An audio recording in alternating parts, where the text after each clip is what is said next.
My name is Lucas, and I'm 23 years old, living in Texas. Late night drives have always been my escape.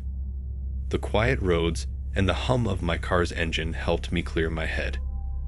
One night, after a particularly tough day, I decided to take a scenic route I'd never driven before.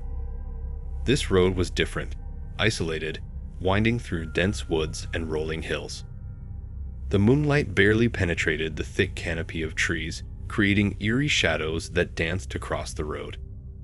As I drove deeper into the woods, I noticed a car parked on the side of the road, its hazard lights flashing. I slowed down, thinking someone might need help. But as I approached, the car's lights suddenly turned off.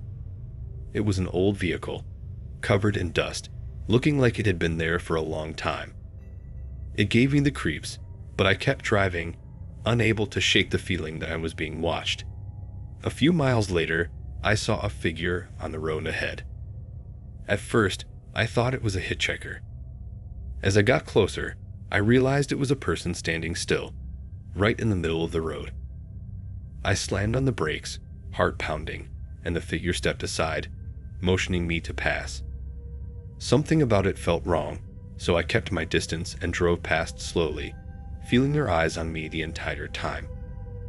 Minutes later, another car approached from the opposite direction. Its headlights cut through the darkness, a welcome sight on that lonely road. As it passed by, I looked in my rearview mirror and saw the figure run towards the car. The other vehicle's brake lights flashed, then went dark as it skidded to a halt. Panic set in. I turned around and sped back towards the nearest town. The sense of dread grew with every mile. When I finally reached a gas station, I pulled over, heart racing, and called the police. I told them everything I saw. They said they'd send officers to investigate and asked me to stay put. When the officers arrived, they asked me to show them where I'd seen the car and the figure. Reluctantly, I led them back to the spot. The road seemed even darker and more menacing than before. We found the abandoned car, just as I had described, but there was no sign of the figure or the other vehicle. It was as if they had vanished into thin air. The police took my statement and assured me that they would look into it.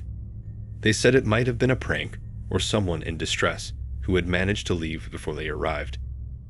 But their words didn't comfort me. The image of that figure standing alone in the middle of the road and the way it ran towards the other car haunted me. For weeks, I couldn't sleep. Every time I closed my eyes, I saw the figure. I stopped driving at night, unable to shake the feeling that something truly sinister was lurking in those dark woods.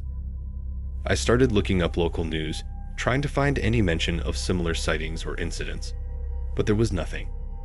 It was as if the whole thing had been a bad dream.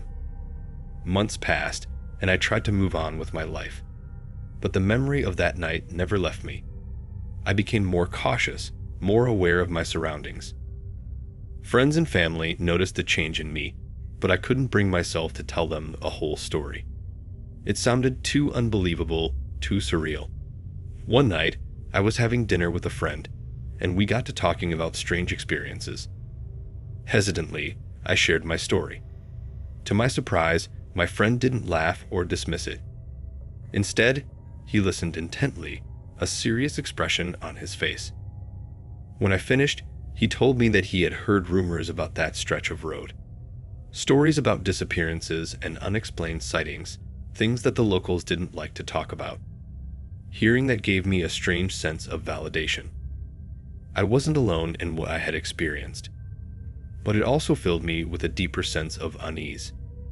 If others had seen similar things, it meant that whatever was out there was real and still lurking in those woods. To this day, I avoid that road. I stick to well-lit, busy routes and never drive alone at night. The fear has become a part of me, a constant reminder of that disturbing encounter. I've accepted that I may never know what I saw that night, but one thing is certain. Some things are better left unexplored, hidden in the darkness where they belong.